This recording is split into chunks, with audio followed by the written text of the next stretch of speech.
Hello everyone and welcome to my channel. Are you wondering what your money will be worth in the future? Today we will learn how to determine the future value of your investment or borrowing using the finance concepts called time value of money and future value of a single sum. We will use Excel to do so. In accounting and finance, the phrase time value of money indicates a relationship between time and money. $1 received today is worth more than $1 promised at some point in the future. The question is why this is the case. Let's think about it. You could invest $1 today and then receive interest on that investment. Therefore, when you're trying to decide between investment or borrowing alternatives, it's essential to be able to compare today's dollar and tomorrow's dollar on the same basis, to compare apples to apples. Before we get started, thank you for liking and sharing this video. It really helps out this channel. Please consider subscribing so you don't miss new videos. Your comments are also greatly appreciated. Today, we will look at the future value of a single sum.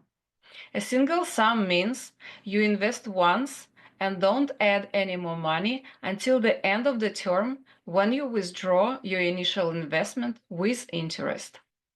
The future value of a single sum is the value at a future date of a given amount invested, assuming compound interest. For example, if you deposit $10,000 in a savings account for 5 years and won't add any more money to this account, $10,000 is your present value, and $10,000 plus interest earned during those 5 years is your future value.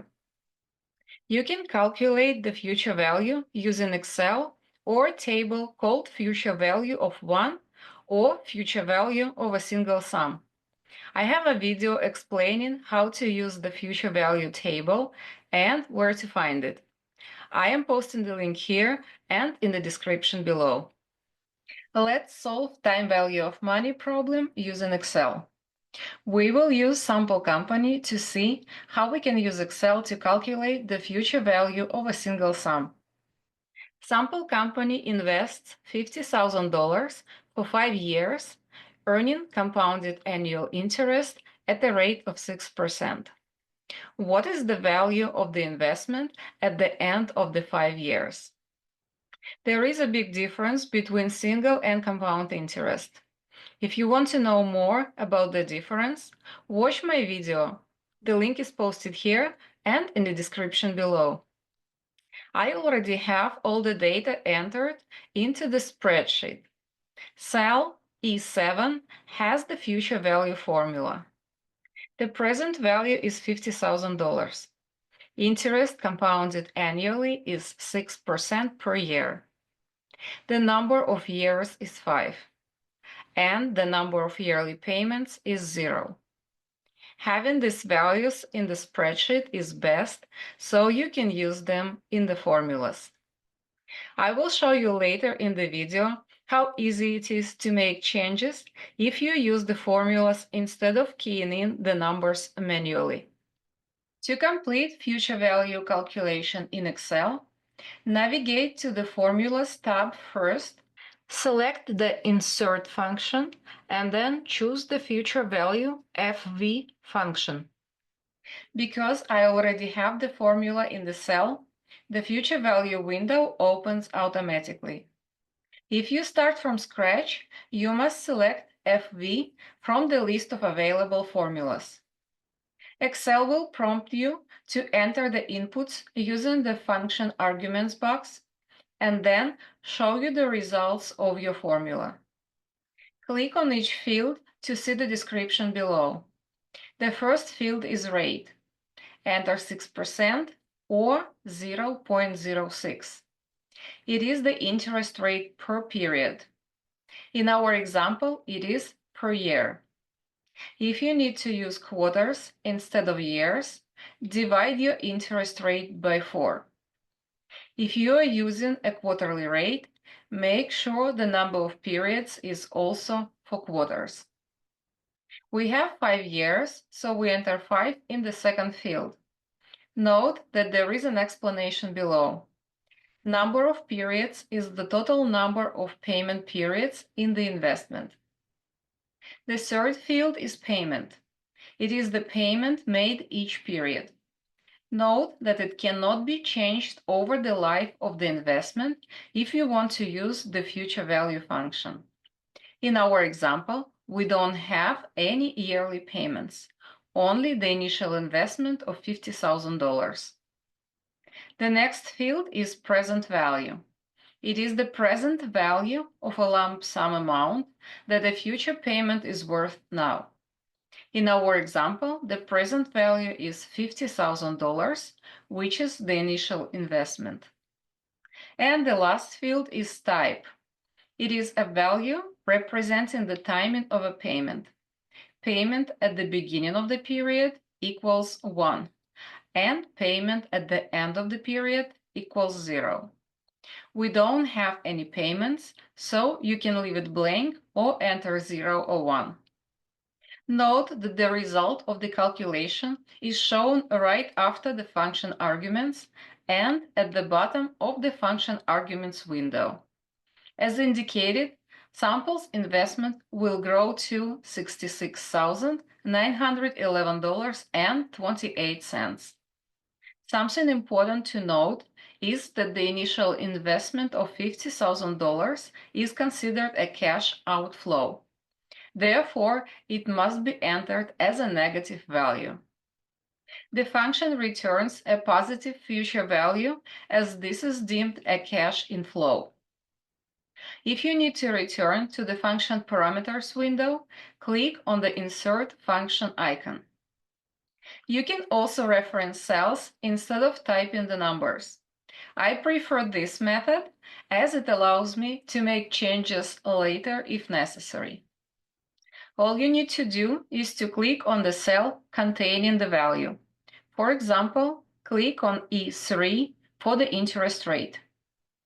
If unsure of the results, you can also create a supplemental schedule. I have it right here. Start with linking the balance in the schedule to the initial input. The formula is =E2.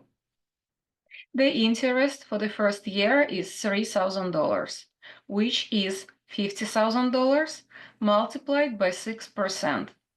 The formula is K3 multiplied by E3. You can lock cell E3 by pressing on F4 key to make it easier to copy the formulas down. Note the dollar signs before E and 3. This means that this cell is locked.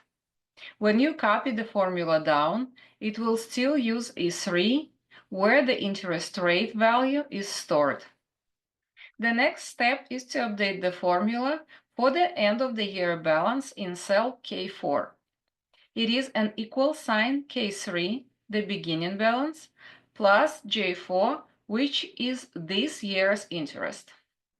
The next step is entering the second year's interest formula. It is an K3, the beginning balance, multiplied by E3, yearly interest. You can also copy the formula down from the first year's interest. You can easily copy the formula because we have E3 cell with the interest rate locked. Alternatively, you can copy the formulas from both cells J4 and K4 for the rest of the years.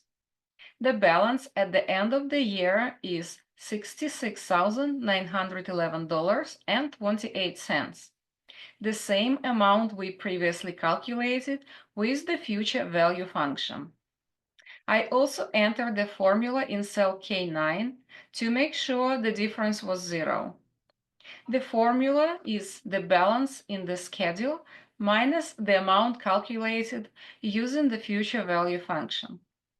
It is helpful if you need to make changes and want to make sure the formulas in your schedule are correct.